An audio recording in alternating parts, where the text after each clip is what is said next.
Why would an NBA superstar spend $41 million on a school? Why would he personally call 240 kids to give them free college tuition? Why does he show up at that school every week to eat breakfast with children who aren't his own?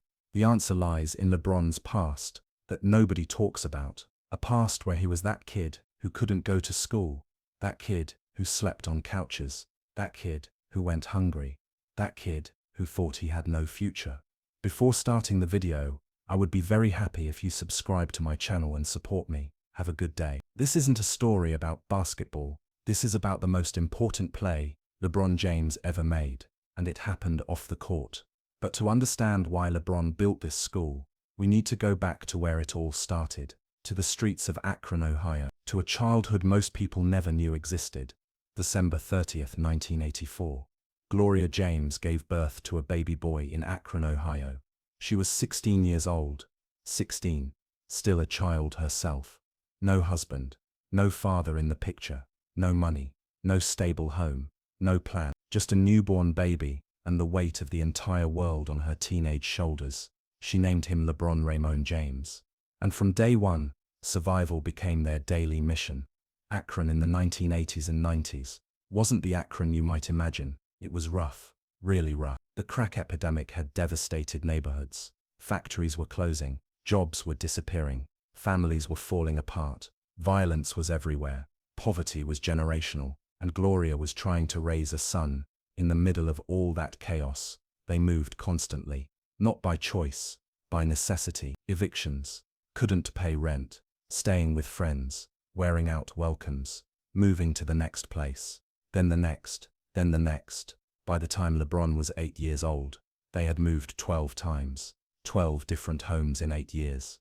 Imagine being a kid and never knowing where you'll sleep next week. Never knowing if you'll stay in the same school. Never knowing if you'll have food tomorrow. That was LeBron's childhood. His 4th grade year, he missed 83 days of school. 83 days. Out of roughly 180 school days, he was absent for nearly half the year. Not because he was sick, not because he was traveling, because they didn't have a stable home, because they were moving from couch to couch, because survival was more important than attendance. But here's what most people don't know about that time. Gloria James fought like hell for her son. She worked multiple jobs, cleaned houses, took any work she could find. She never gave up, even when everything seemed hopeless, even when they had nothing. She always told LeBron, "You're going to be something special. You're going to be great. You're going to get us out of here." LeBron remembers those nights on couch, on floors, in shelters. He remembers his mom crying when she thought he was asleep. He remembers being hungry and pretending he wasn't. He remembers kids at school making fun of his clothes. He remembers feeling ashamed, embarrassed, different. But there was one escape. One thing that made him feel powerful. One thing that made him forget the pain. Basketball. Frank Walker, a local youth football coach, noticed LeBron when he was 9 years old. Noticed his athleticism, his potential, but more importantly, he noticed LeBron's situation, the instability, the chaos, the struggle. Frank and his wife Pam made LeBron an offer that would change everything. "Come live with us, get stable, go to school every day, we'll take care of you." Gloria, in the most selfless act of love, agreed. She knew LeBron needed stability more than he needed to be with her every day.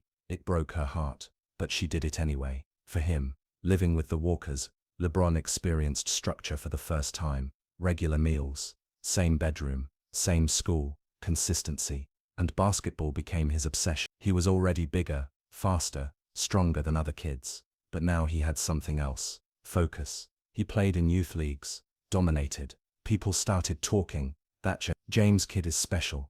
By age 14 he was already being recruited by high schools. By 16 he was on the cover of Sports Illustrated. But LeBron never forgot. Never forgot the hunger, never forgot the couches, never forgot his mom's tears, never forgot the feeling of being helpless. And he made a promise to himself, "When I make it, I'm coming back. I'm helping kids like me." But making that promise and actually keeping, those are two very different things. LeBron was drafted in 1 overall by the Cleveland Cavaliers. Instant millionaire, instant celebrity, instant pressure, the entire world watching. His first big contract. He bought his mom a house, paid off every debt, got her financial security. He'd kept his promise to her, but there was another promise lingering in his mind. The promise to kids who were still living his childhood nightmare. In Akron, nothing had changed. The same neighborhoods were still struggling. The same schools were still failing. The same kids were still slipping through cracks. The same cycle of poverty was still crushing families. Statistics were devastating. In Akron's most at-risk neighborhoods, only 53% of students graduated high school. Only 14% went to college. Only 4% finished college. School-to-prison pipeline was real and active. Kids were giving up before they even started. LeBron saw these numbers and felt something deep in his chest. That could have been him, should have been him. Statistically, he beat the odds. But thousands of other kids just like him weren't beating those odds. They were falling into the same traps, making the same mistakes, living the same struggles, and the system wasn't helping. Underfunded schools, overcrowded classrooms, teachers leaving, programs. Nobody seemed to care about these kids. They were statistics, numbers, lost causes, but LeBron saw himself in every single one of them. 20. LeBron was in Miami, won his first championship, living in paradise, could have stayed there, lived the celebrity life, enjoyed his success. But Akron kept calling him back. He started the LeBron James Family Foundation, not just a typical celebrity charity, something real, something hands-on, something that would actually change lives. The foundation started the I Promise program. The concept was simple but powerful. Identify at-risk kids in Akron's worst neighborhoods, kids who were already falling behind, already struggling, already showing signs they might not make it, and promise them, if you stay in school, if you work hard, if you graduate, we will pay for your college, all of it. But it wasn't just about money. The program provided mentorship programs, after-school activities, family support services, job training for parents, food assistance, transportation help, everything these families needed to succeed. LeBron personally met with families, talked to kids, ate dinner with them, went to their homes. This wasn't a photo op. This was real, personal, emotional. One mother told him, "My son was going to drop out. He didn't see the point. You gave him hope. You gave him a reason." LeBron cried, actually cried, because he remembered being that kid, seeing no point, feeling hopeless. But the program was working. Graduation rates for I Promise kids jumped to 90%. College enrollments skyrocketed. Lives were changing. Families were stabilizing. But LeBron knew it wasn't enough. Not nearly enough. LeBron won the championship for Cleveland, brought the city its first title in 52 years. He'd conquered basketball. He'd proven everything. He was wealthy beyond imagination. At that point, most athletes would coast, enjoy retirement planning, focus on legacy. LeBron did the opposite. He doubled down on Akron. He started thinking bigger. What if instead of just supporting kids in existing failing schools, he created his own school, a school specifically designed for at-risk kids, a school that addressed every barrier they faced, a school that didn't just educate but supported the entire family. People told him he was crazy. "You're a basketball player, not an educator. This will cost tens of millions. It's too ambitious. It won't work. Stay in your lane." LeBron didn't care. He'd heard people tell him what he couldn't do his entire life. This wasn't about what was easy. This was about what was necessary. He partnered with Akron Public Schools, committed his own money. His foundation would cover costs the school district couldn't afford. He'd provide everything these kids needed to succeed.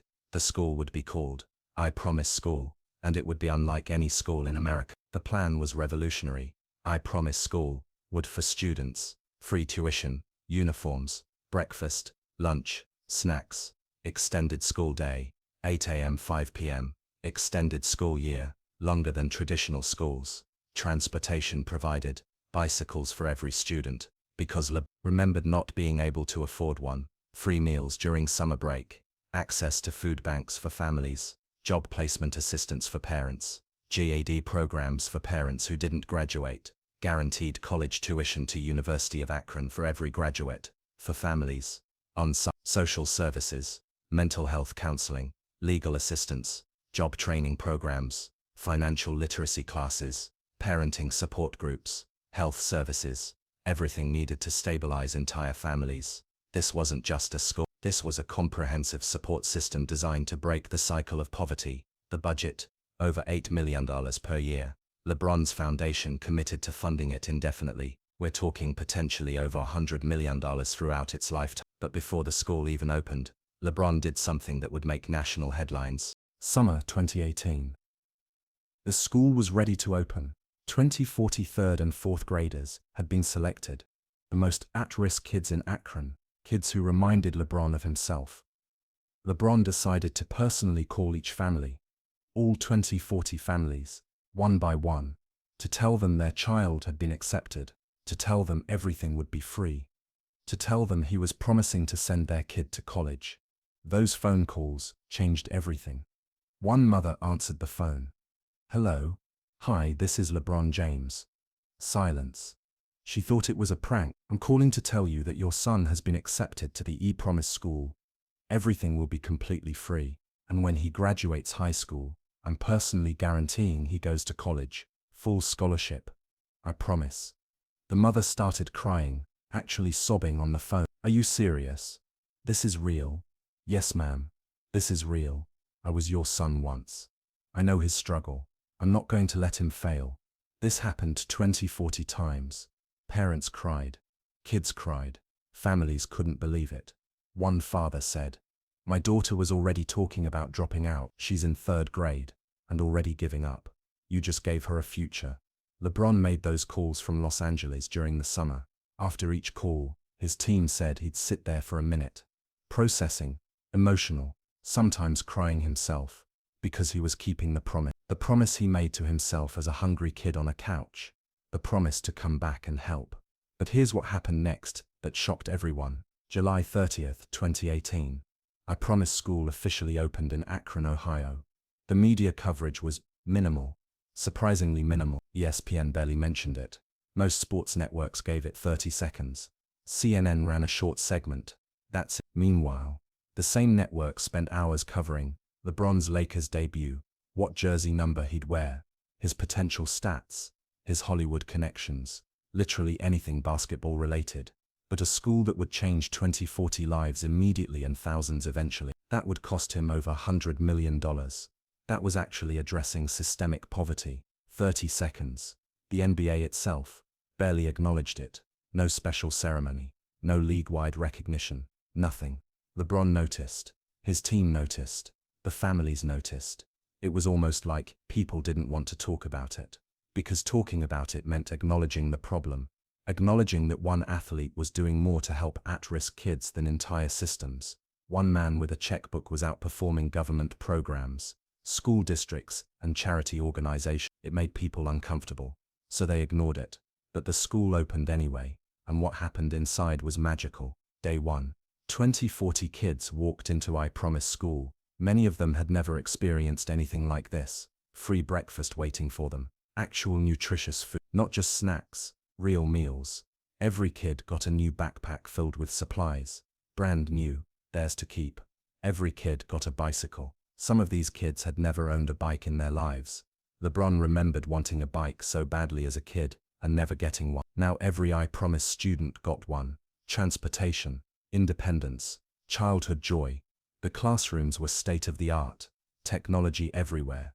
Resources traditional public schools couldn't afford. But the most important difference, the approach. Traditional schools were built around testing. Standardized curriculum. One size fits all. Kids who fell behind stayed behind. I Promise School was different. Teachers were trauma-informed. They understood these kids came from difficult situations. Abuse, neglect, poverty, instability. Teaching them required understanding their circumstances first. The school used PBIS, positive behavioral interventions and supports. Instead of punishing kids for acting out, they addressed root causes. Why is this child angry? What's happening at home? What do they need? The school day was longer, 8 a.m. to 5 p.m., because many of these kids went home to unsafe environments. The longer they stayed at school, the safer they were. After school there were programs, tutoring, arts programs, music lessons, sports, mentorship, therapy if needed. Everything designed to develop the whole child, not just test scores, actual human development. And the support for families. Unprecedented. Parents could come to the school for job placement help, legal advice, GED classes, parenting workshops, counseling, food assistance, health screenings. One parent said, "They're not just educating my kid, they're helping our entire family survive."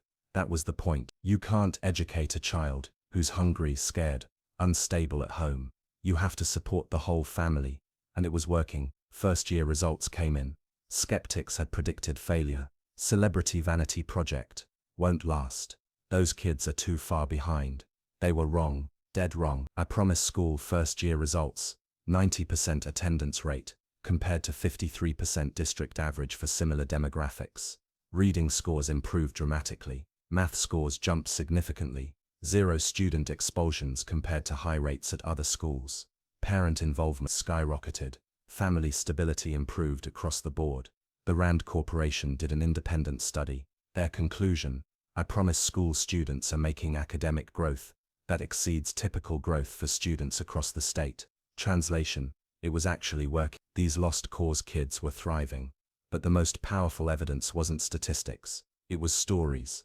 So Marcus, not his real name, was one of the original 2 third grader, lived with his grandmother because his parents were in prison, behind grade level in reading, angry all the time, fighting constantly. Traditional schools had basically given up on him. First day at I Promise, he met his teacher, Miss Johnson. She sat with him.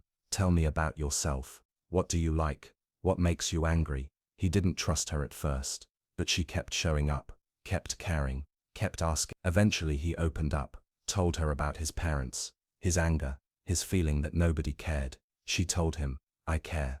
This school cares. LeBron cares. You matter. You're smart. You're capable. We're going to prove it to you. By end of year 1, Marcus was reading at grade level. His anger issues decreased. He joined the basketball team. He smiled. His grandmother cried at the year-end assembly. You all saved my grandson. He was headed down a bad path. You changed everything. That story repeated 240 times. Each kid had their own version. Each family had their own transformation. But the thing that made LeBron most emotional, when kids started calling themselves I Promise students, they wore it as a badge of honor. These kids who society had written off, who came from the worst neighborhood, who had every reason to give up. They were proud to be I Promise students. LeBron showed up to the school regularly, not for photo ops, for real visits. He'd eat breakfast with kids, play basketball with them, do homework with them, talk to them about life. One kid asked him, why do you do this? You don't have to. LeBron's response: I do have to, because I was you, and somebody helped me. Now it's my turn to help you. That's what we do. We help each other. Simple, honest, powerful. Another kid asked, are you really going to pay for my college? Yes, I promise. That's why it's called I Promise School. I'm making you a promise. You stay in school, you graduate. I'm paying for your college. All of it. I promise. The kid started crying. Nobody ever kept a promise to me before. LeBron hugged him. I will. I promise you. That moment was filmed. It went semi-viral, but mainstream sports media barely covered it. They'd rather talk about LeBron's on-court drama, his stats, his feuds, his jersey choices, anything but the school. But LeBron didn't care about coverage. He cared about results. Year 2. The school expanded. Added 5th grade.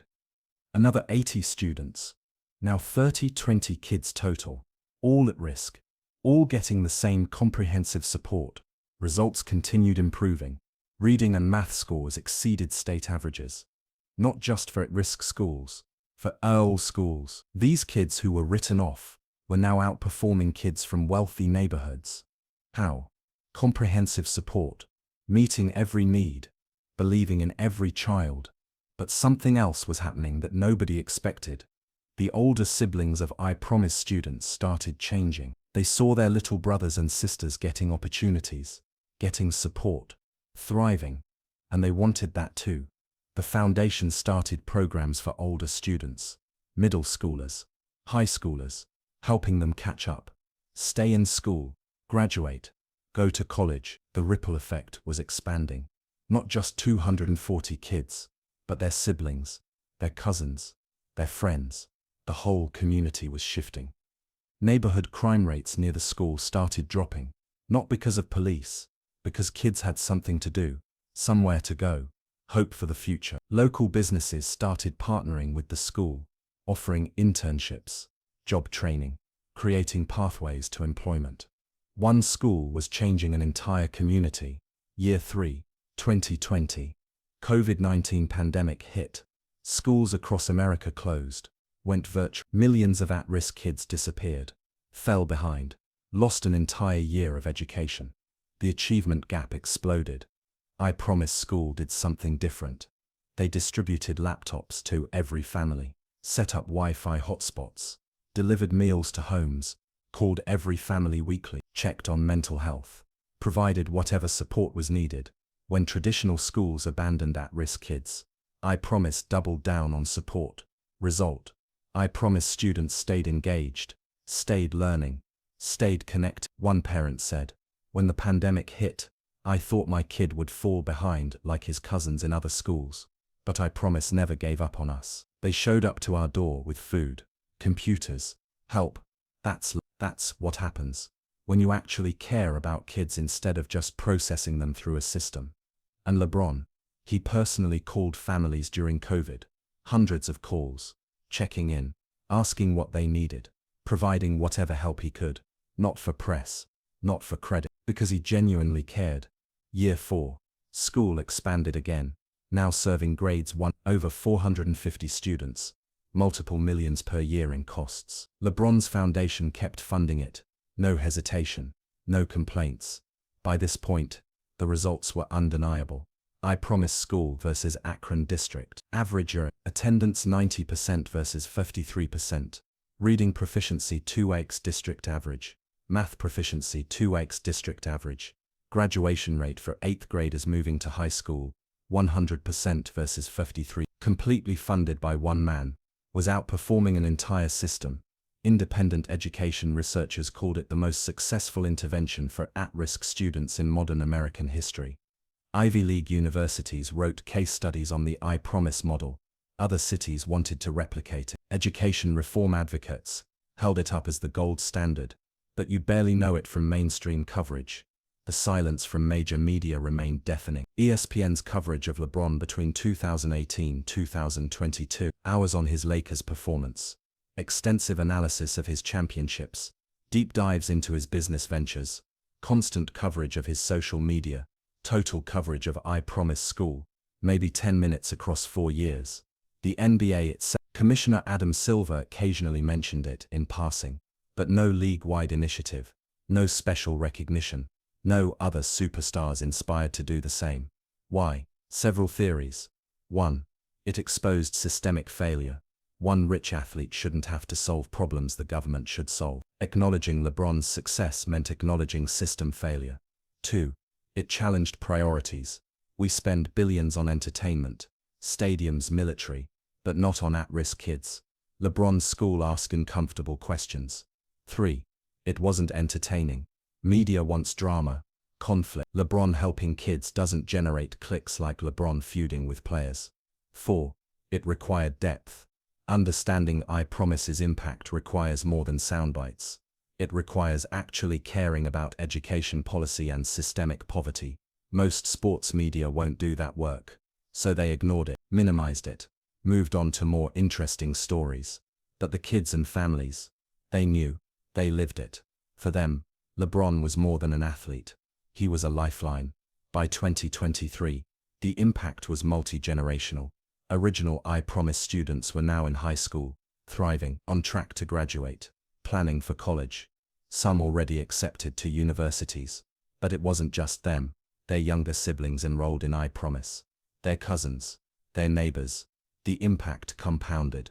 Parents who got GED support through the school were now employed. Some in career, some started small businesses. Financial stability spreading through families. The neighborhood around I Promise School was transforming. New businesses, less crime, more real estate values increasing, which created its own complicated questions about gentrification. But that's another discussion. And the promise LeBron made, he was keeping it. Every 8th grade graduate was guaranteed full scholarship to University of Akron, room and board covered, books and supplies provided, mentorship throughout college, job placement after graduation, not just tuition, everything, removing every possible barrier. The first class would graduate high school in 2024, then off to college, all expenses paid, all because LeBron kept a promise. But here's the most powerful part of the story that nobody talks about. LeBron didn't have to do any of this. Not legally, not morally, not for his brand. He'd already won championships, made hundreds of millions, secured his legacy. He could have coasted, done typical celebrity charity, host an event, donate some money, take pictures, move on. Instead, he committed to funding a school for decades, not just writing checks, actually showing up, building relationships, staying involved. Why? Because he remembered. He never forgot being that scared kid on a couch, never forgot the hunger, the shame, the helplessness, never forgot thinking he had no future. And he couldn't ignore the fact that thousands of kids in Akron were living his childhood right now. Same struggles, same fears, same statistical likelihood of failure. Most people forget where they came from once they make it. They distance themselves from poverty, create new history, pretend they were always destined for success. LeBron did the opposite. He ran back to his past, grabbed kids who were living it, said, "I see you. I was you. You're not alone. I promise you have a future." That's not basketball. That's not entertainment. That's real, transformative, sacrificial love. The real secret of I Promise School isn't the money. Lots of rich people have money. The secret is the love. Every policy, every program, every decision is made with one question: what do these kids need to succeed? Not what looks good for PR, not what's cheapest, not what's easiest. What do the kids actually need? They need food, provide it. They need bikes, give them bikes. They need mental health support, hire therapists. Parents need jobs, create job training programs. Family needs legal help, provide lawyers. Whatever they need, whatever it takes, because these kids are worth it. That's the secret. Treating kids from poverty like they're valuable, like they matter, like they deserve the same opportunities as rich kids.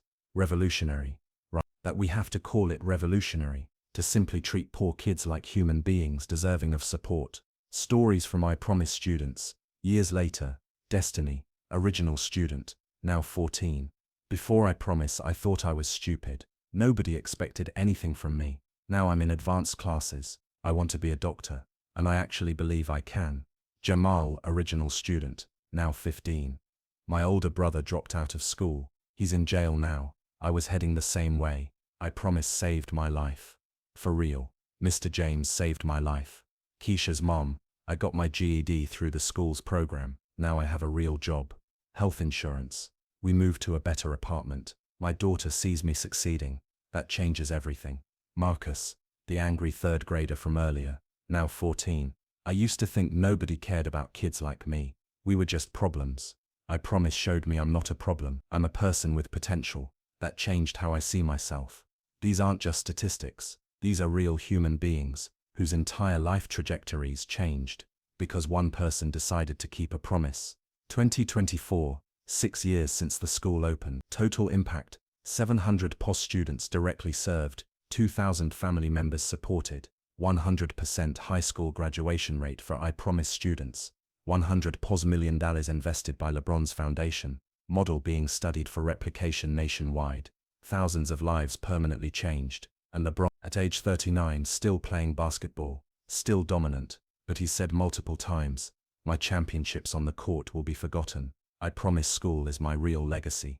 Think about that. A man with 4 NBA championships, billions in earnings, worldwide fame, considers a soul in Akron his greatest achievement, because sports don't change lives long term. Trophies don't feed families, rings don't educate children, but a school that gives kids hope, that supports family, that breaks cycles of poverty, that's permanent, that's generational, that's real impact.